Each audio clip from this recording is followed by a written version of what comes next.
Welcome to the Metamorphosis podcast, where we explore the possibility and processes of personal and community transformation based on the ancient wisdom of Kemet, one of many classical African civilizations, as a foundation.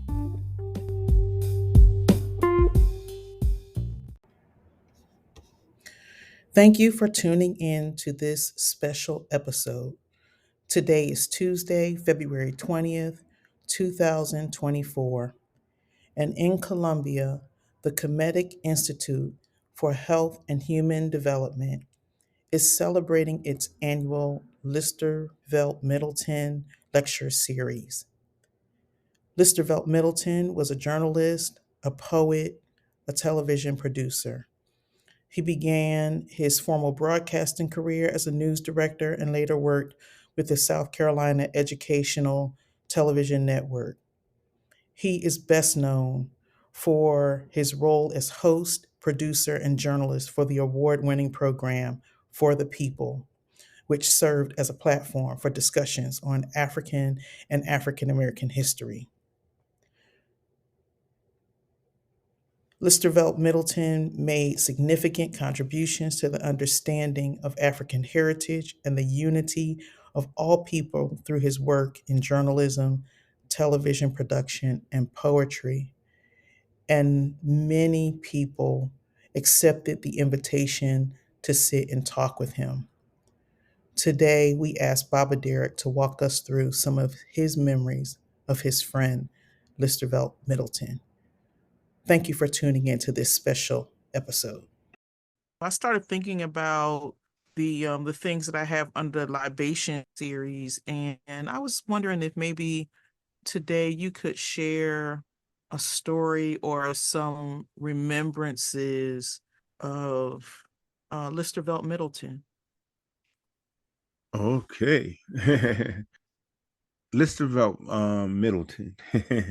It brings a smile to my face to even think about Listervelt and how he and I came to know each other.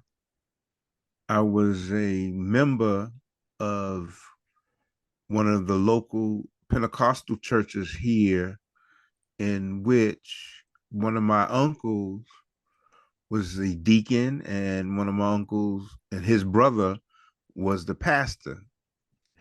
And I started a program there called the African American Cultural Awareness Group.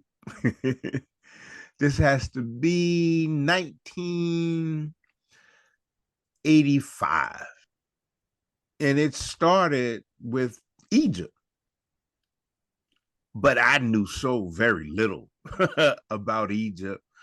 It was just someplace that at that time, by 85, that I had heard about and maybe read a couple of articles about. But it really, at that time, I had not taken a deep dive into it. I think by 85, Malefi Asante, I had already had Afrocentricity out.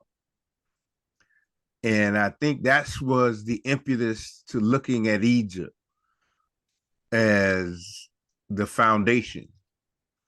But I mainly focused on the people and personalities and accomplishments of us here in the United States at that time. And my uncle heard me. Well, he came by one of the meetings, and in fact, hold it, let me correct myself. We called him Uncle Joe. His name is Joe Jackson. And Uncle Joe was the person I had at our inaugural meeting to come talk to the group, because my Uncle Joe was the resident historian for the family. And so let me do it right by saying he was the one that introduced me to Egypt as a place that, if this group is going to do our history than take it back to Egypt. And he was a great storyteller. So he did a fascinating story of the pyramids, the temples, based on what he knew at the time. And then when he heard me get up and lead some other sessions that we had, he said, you need to meet somebody that I think, y'all will get along very well because you sound so much alike. And he told me the guy's name was Listervelt Middleton. He said, I'm going to give him your phone number and I'll give you his phone number. So I don't remember if Listervelt called me or I think Listervelt called me, because what happened was he invited me to have lunch with him. He was working at ETV, and where I lived was not far from ETV. And I went to have lunch with him. And in that lunch hour, I think we became fast friends, at least my assessment of it. Because it was in that lunch hour that, you know, just two men talking about life, about our journeys, and him listening to me is when he said, I'll never forget. He said, you know what? He said, listening to you, I can tell you have a Black consciousness, but what I need to introduce you to is an African consciousness. And see, I've never forgotten him saying that. And I'm like, an African consciousness? What is that? And he said, I have some videotapes that I want you to take a look at. And then as you take a look at them, give me a call and let me know what you think.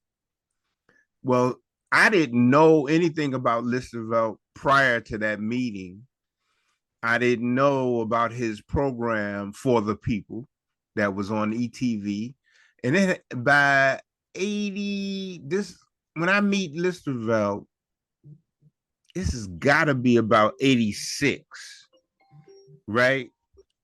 And so he had already probably been in existence already. The program ETV For the People had probably been in existence already 7, 8 years prior to him meeting me. And so he had all these videotapes.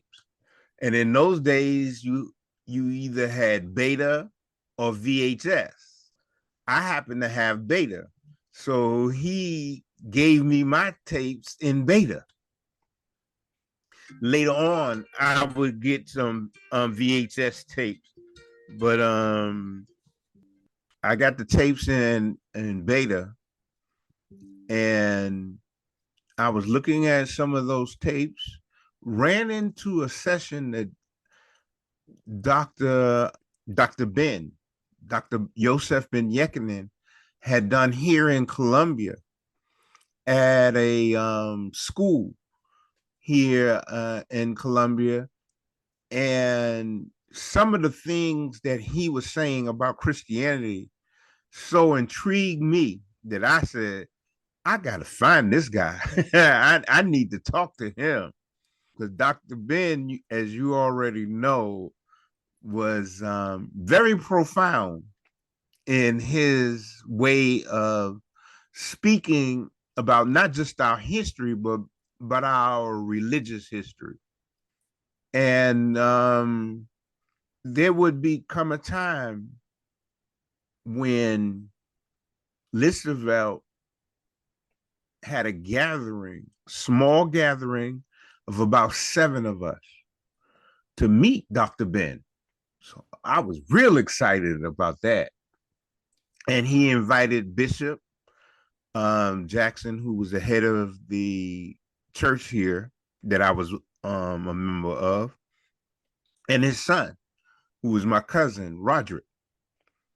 And the three of us went to go meet Dr. Ben one afternoon down at ETV. They had us in this little private room they had at ETV, but there were some other people who joined us. So it made about a total of 7, 8 of us who would get to meet Ben in this little private room. Ben spoke for, I know, about 4.5, 5 hours. He Wow. knew so much about the history of Bible Way Church because the founder of Bible Way Church was out of Washington, D.C. His name was Smallwood Williams. And Smallwood Williams was a big time minister in D.C.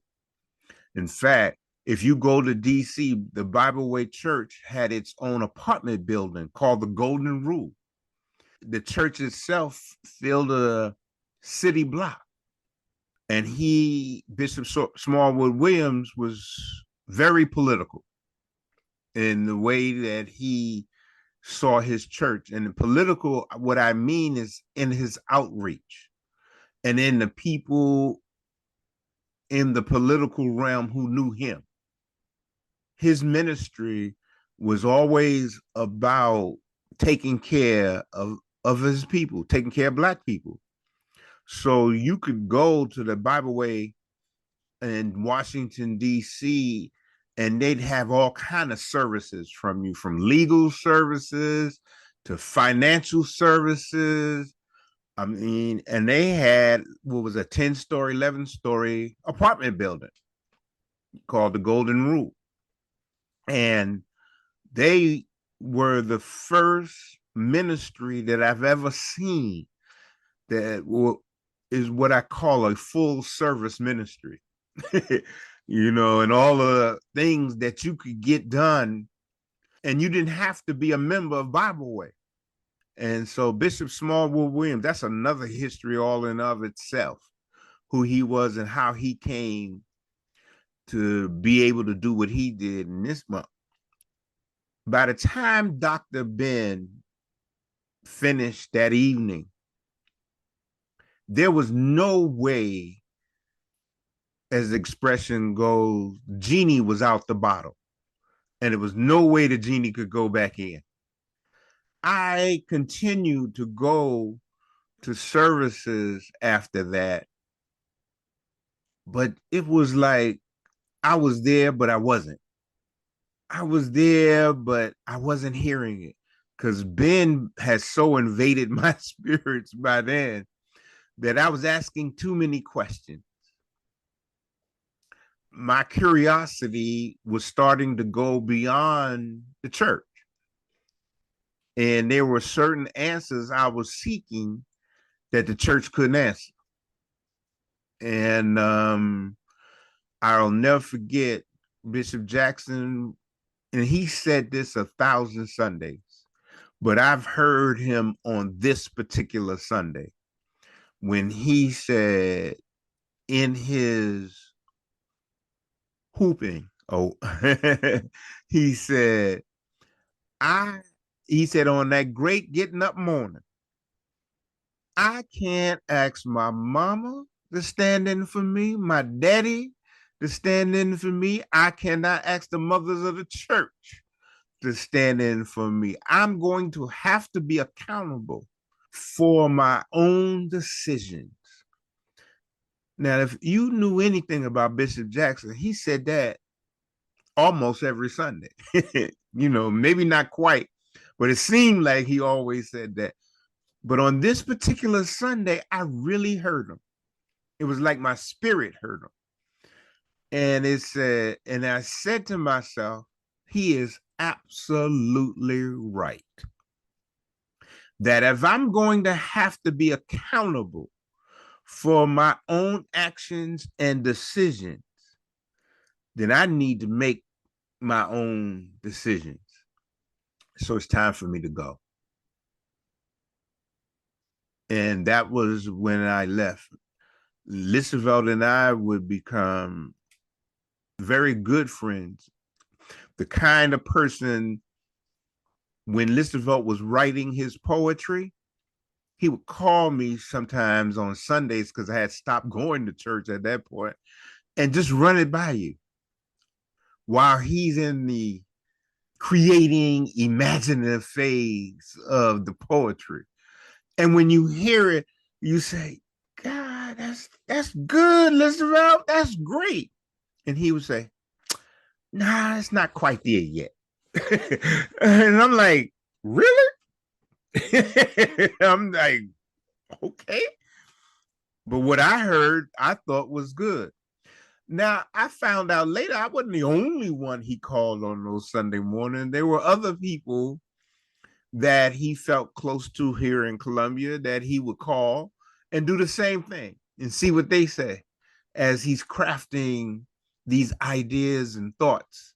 And it wasn't just his poetry, just future broadcasts for the people, about people he was thinking about bringing in for an interview.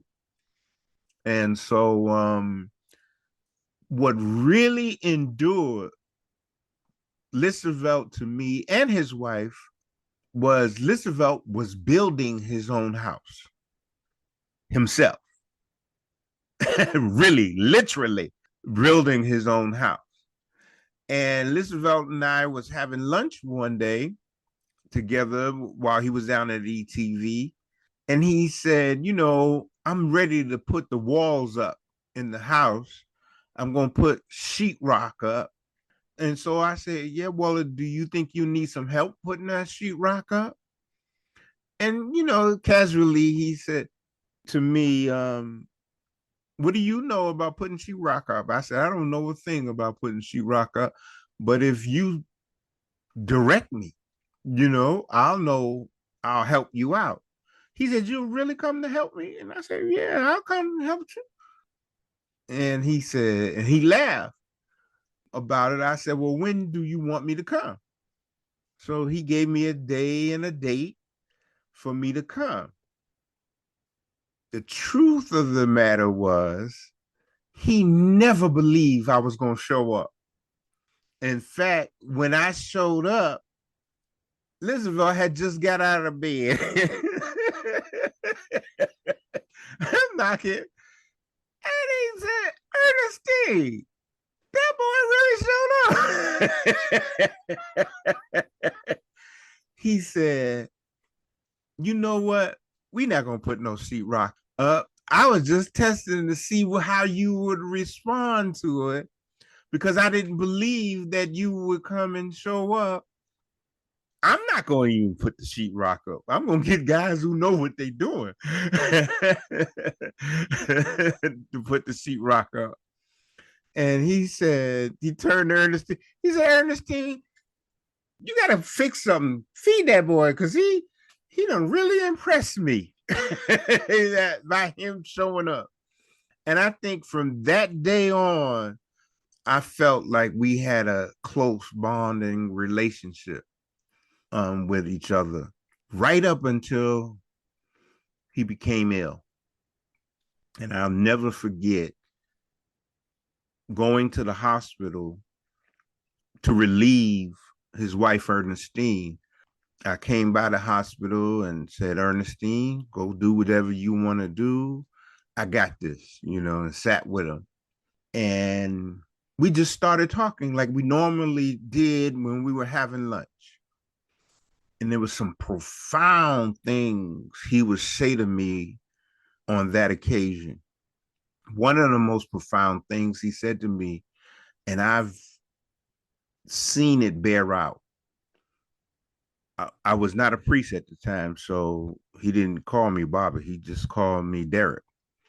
He said, Derrick, let me let you know. He said, right now, I believe in my spirit that it won't be long before the world will realize our ancestors had it right. that the truth of what we've been talking about, what we've been studying, will reveal itself in such a way that the world will recognize that we had it right.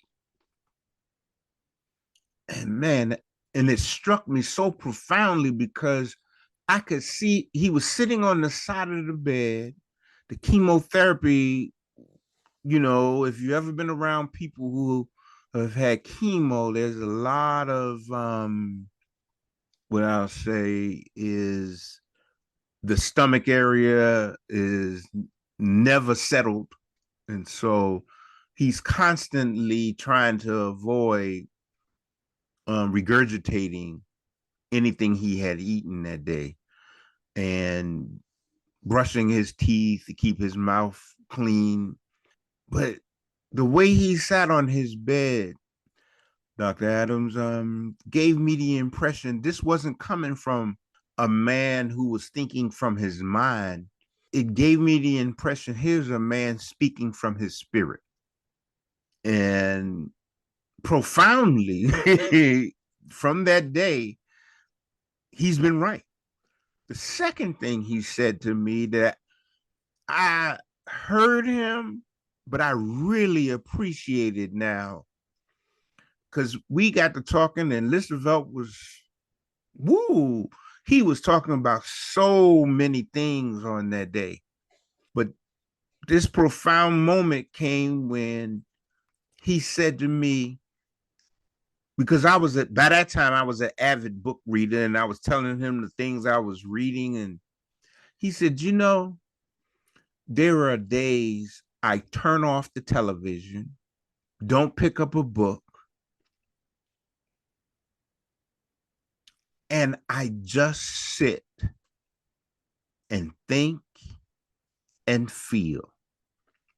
He said, there are days I just have to tune out the world to make sure I'm clear to hear my voice and hear the voice of those who are trying to talk to me. I understood it intellectually, but the more I live, profoundly, I understand what he's saying. He said, and he said it that day. He said, sometimes all this other stuff clutters your ability to have your imagination come forward. And you want to make sure it's yours and not somebody else's. And I really, really understand him today much better than I did. And must have been around 96, just before he passed. 96, 97.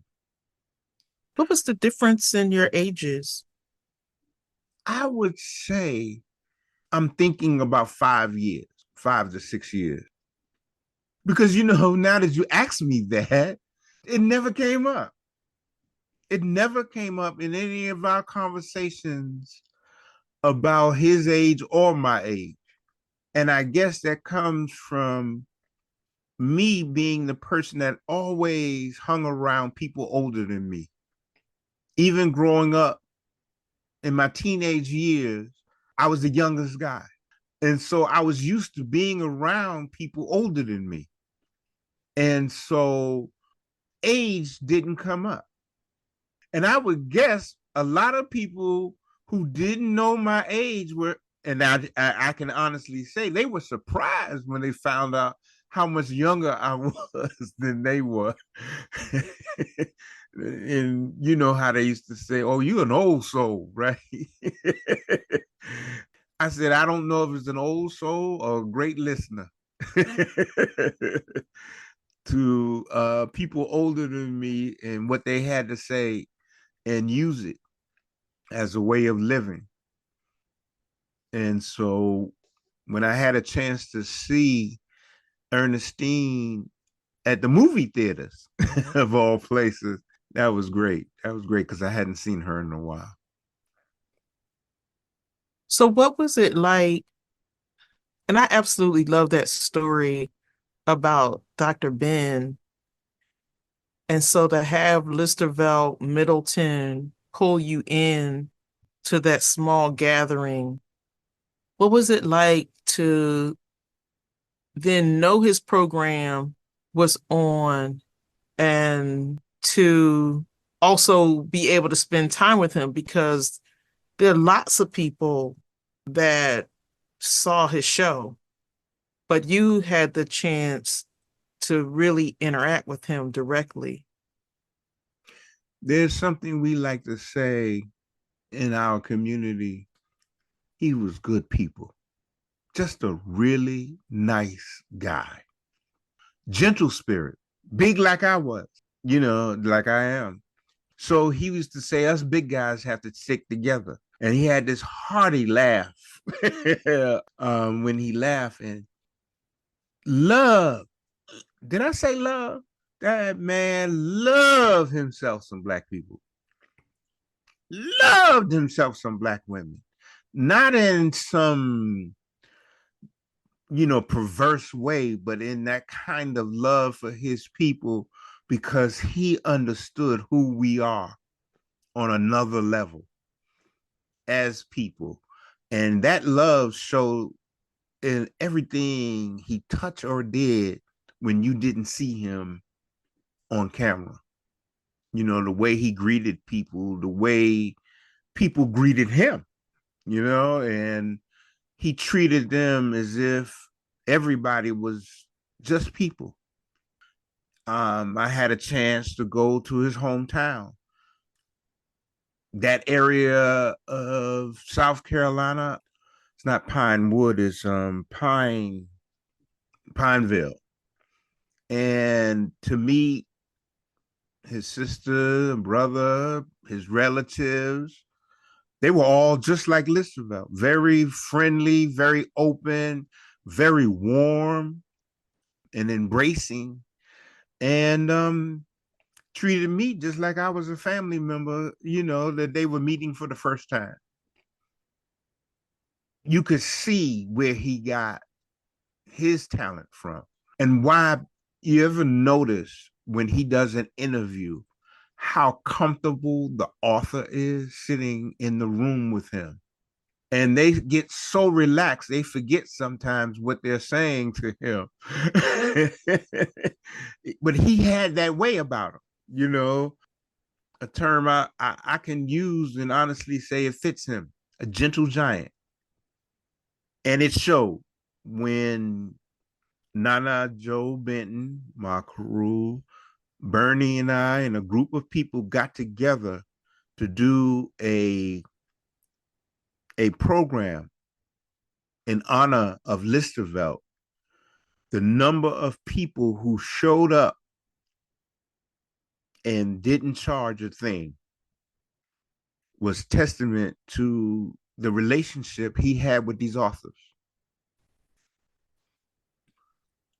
Those were some of the fond memories I've had about him and my interactions with him on a personal level, as opposed to when we in a group setting and some other kinds of setting.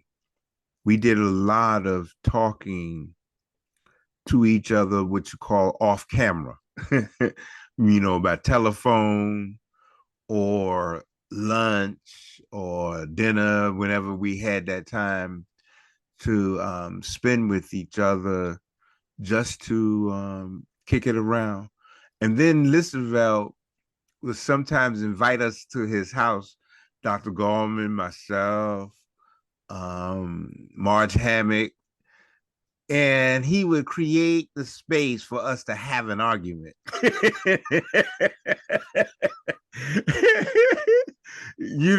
And you knew when he called you over, he up to something.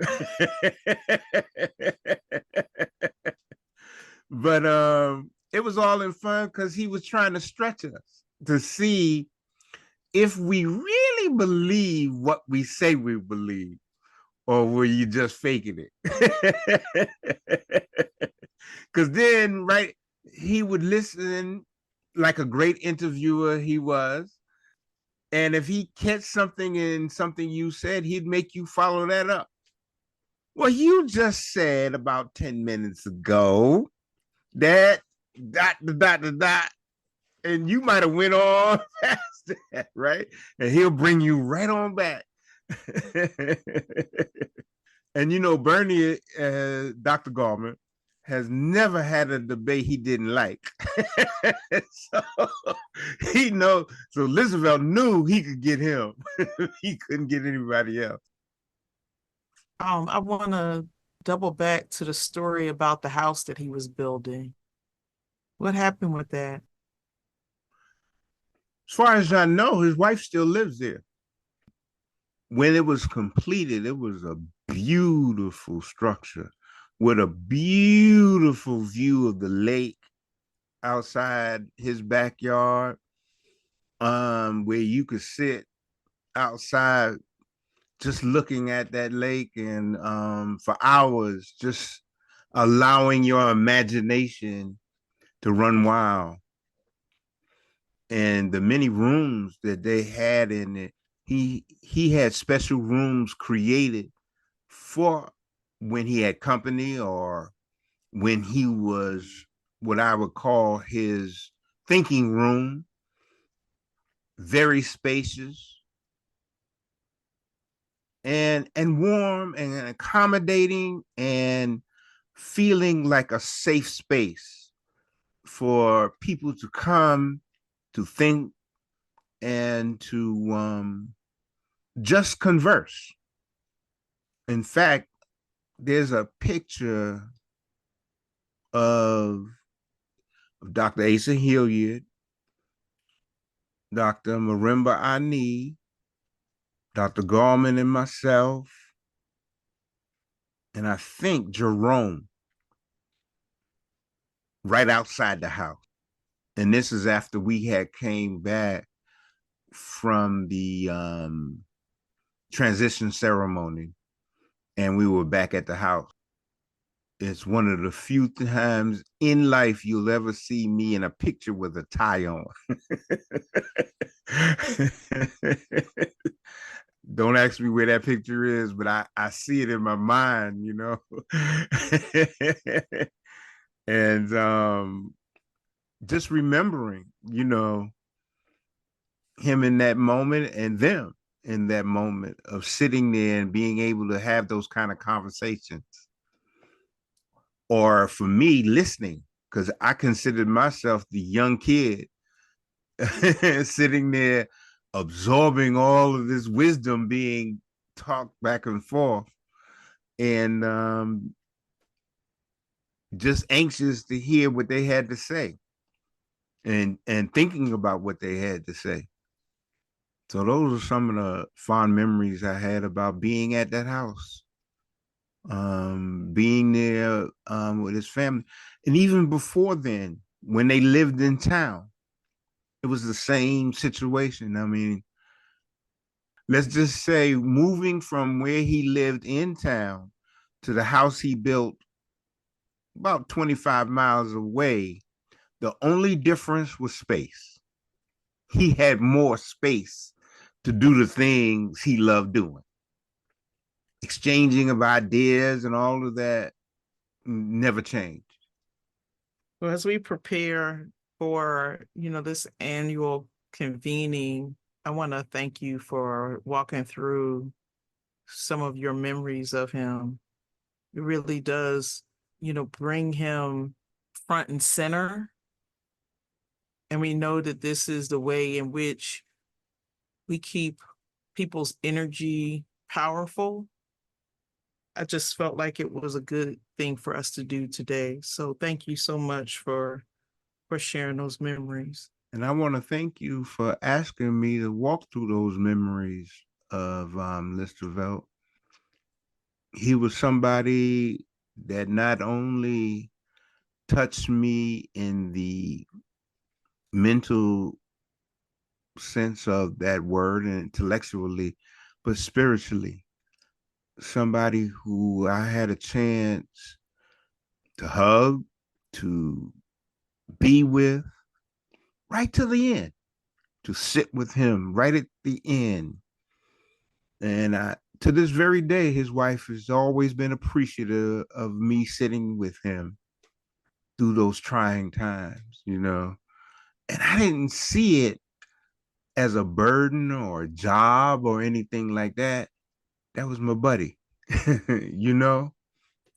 And it was somebody who I enjoyed being in his presence because of the way he could challenge not just the intellect, but the spirit.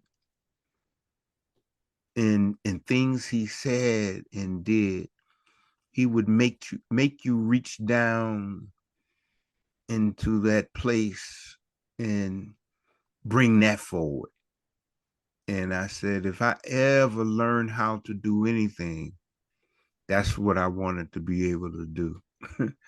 Is to help people reach down into the deep bowels of their spirit and bring that out. Because that's all Listervelt ever asks from you. Be you. And he said, I don't care. Don't he said, don't tell me about what so and so said and what so and so did and what book they wrote. Tell me what you're thinking about. And I appreciate that to this very day. So I say thank you.